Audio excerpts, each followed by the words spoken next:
Not long afterwards, in the evening, the 7 dwarfs came home.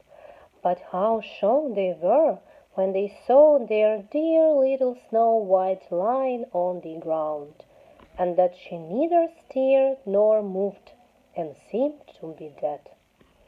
They lifted her up, and as they saw that she was laced too tightly, they cut the laces. Then she began to breathe a little, and after a while came to life again. When the dwarfs heard that happened, they said, "The old peddler woman was no one else than the wicked queen.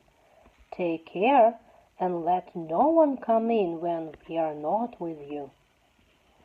But the wicked woman, when she had reached home, went in front of the glass and asked, looking glass on the wall, "Who in this land is the fairest of all?" And it answered as before, "O Queen, thou art fairest of all I see, but o'er the hills where the 7 dwarfs dwell, Snow White is still alive and well, and none is so fair as she." When she heard that, all her blood rushed to her heart with fear, for they saw plainly that little Snow White was again alive. "But now," she said, "I will think of something that shall put an end to you." And by the help of witchcraft, which she understood, she made a poisonous comb. Then she disguised herself and took the shape of another old woman.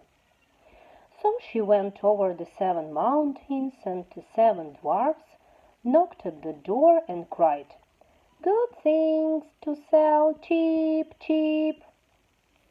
Little Snow White looked out and said, "Go away. I cannot let any one come in." "I suppose you can look," said the old woman, and pulled the poisonous comb out and held it up.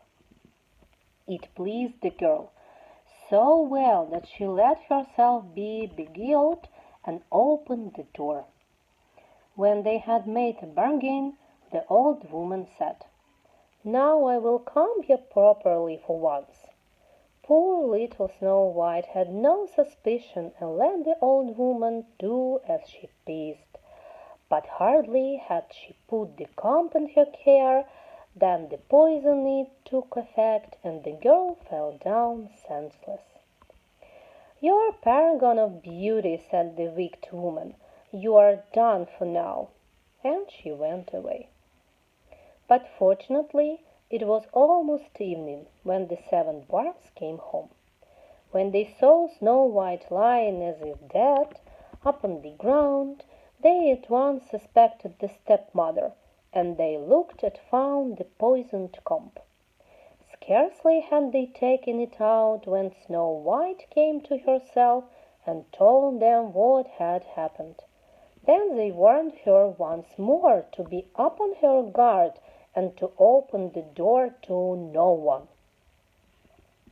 The queen at home went in front of the glass and said, looking glass on the wall, who in this land is the fairest of all?"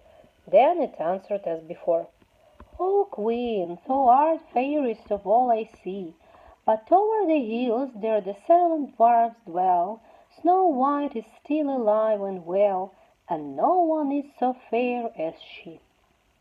When she heard the glass speak thus, she trembled and shook with rage.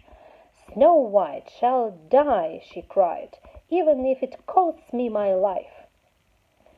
Thereupon she went into a quiet, secret, lonely room, where no one ever came, and there she made a very poisonous apple. Outside it looked pretty, white with a red cheek, so that everyone who saw it longed for it. But whoever ate a piece of it must surely die.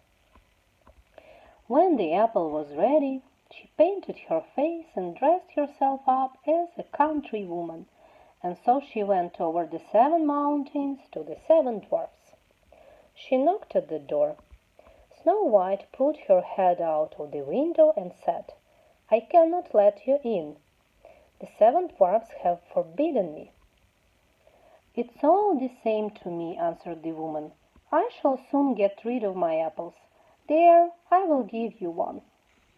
"No," said Snow White, "I dare not take anything." "Are you afraid of poison?" said the old woman. "Look, I will cut the apple into 2 pieces.